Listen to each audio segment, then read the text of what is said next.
இந்த போர்ட்டலில் பார்த்தீங்கன்னா இவர் பேர் வந்து ஆசித் ஜோசப் அப்படின்னு வந்து த்ரெட்ஸில் வந்து இவரோட நேம் இருக்கு. இவர் மிகப்பெரிய தற்கூரி. இந்த தற்கூரி அப்படி என்ன பண்ணாரு அப்படின்னு கேட்டிங்கன்னா, நான் வந்து நேற்றுக்கு முந்தின நாள் வந்து ஒரு வீடியோ போட்டிருந்தேன். என்ன வீடியோன்னு பார்த்தீங்கன்னா, சீமான் அவர்களுக்கும் விஜயலட்சுமி அவர்களுக்கும் வந்து கோர்ட் நீதிமன்றத்தில் வந்து வழக்கு போய்கிட்டு இருக்கு. அந்த வழக்கில் ஒரு விஷயம் சொல்லியிருந்தாங்க. அதில் அந்த கருத்துக்கு என்னோட தாட்ஸ் என்ன, என்னோட ஒப்பீனியன் என்ன, அதை பற்றி நான் வந்து ஒரு வீடியோ போட்டிருந்தேன். நான் வந்து அந்த வீடியோ வந்து யாரையுமே வந்து தரைக்குறையாக பேசல, சீமான் அவர்களுக்கு ஆதரவாக பேசல, விஜயலட்சுமி அவர்களுக்கு ஆதரவாக பேசல. ஆனால் அந்த வீடியோ வந்து நான் வந்து எல்லா சோசியல் மீடியாவில் அப்லோட் பண்ணேன். அதே மாதிரி த்ரெட்ஸ்லேயே அப்லோட் பண்ணேன். அந்த த்ரெட்ஸில் அந்த வீடியோவுக்கு இந்த தற்கூரி ஆசிப் ஜோசப் அவர் இருக்கார்ல, அவர் என்ன மாதிரியான கமெண்ட் பண்ணியிருக்காரு நீங்களே பாருங்கள். எவ்வளோ கேவலமாக கமெண்ட் பண்ண முடியுமோ அவ்வளோ கேவலமாக கமெண்ட் பண்ணியிருக்காரு. ஆனால் நான் போட்டதுக்கு என்ன கிரிட்டிசைஸ் பண்ணதுக்காண்டி மட்டும் இந்த தற்கூரியை பற்றி நான் வீடியோ போடல.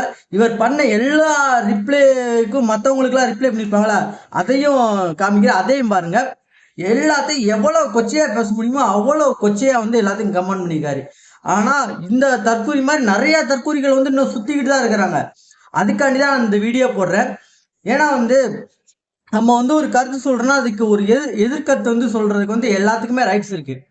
கிரிட்டிசைஸ் பண்ண எல்லாத்துக்குமே ரைட்ஸ் இருக்குது. அந்த கிரிட்டிசைஸ் வந்து என்ன கருத்து முதலாக தான் இருக்குன்னு தவிர இவளை கொச்சையாக பச்சையாக வந்து பேசுகிறாங்கன்னா இவர் எவ்வளோ பெரிய ஒரு வக்கர புத்தியாக இருக்கிறாங்க. இந்த மாதிரி ஆளுங்க எவ்வளோ சைக்கோத்தனமாக இருக்கிறாங்க அப்படின்னு தான் எனக்கு வந்து தோணுது.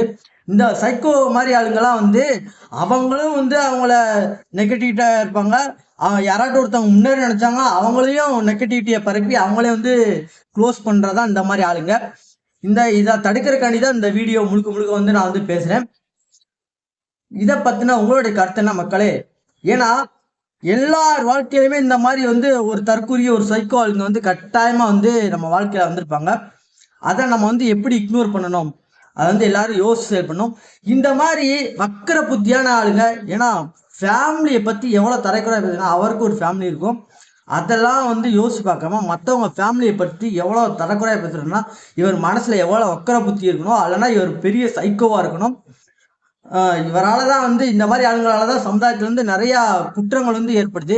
அதனால தமிழக அரசு தமிழக காவல்துறையும் இந்த மாதிரி ஆளுங்களை வந்து தக்க தண்டனை கொடுத்து தக்க பாடம் புகட்டணும் அப்படின்னு நான் அந்த வீடியோ வாயிலாக வந்து தெரிவிச்சுக்கிறேன். மக்களை இதை பற்றின உங்களுடைய கருத்தை கட்டாயமாக கமெண்ட் சொல்லுங்க. இந்த வீடியோ வந்து மறக்காமல் எல்லாத்தையும் ஷேர் பண்ணுங்கள்.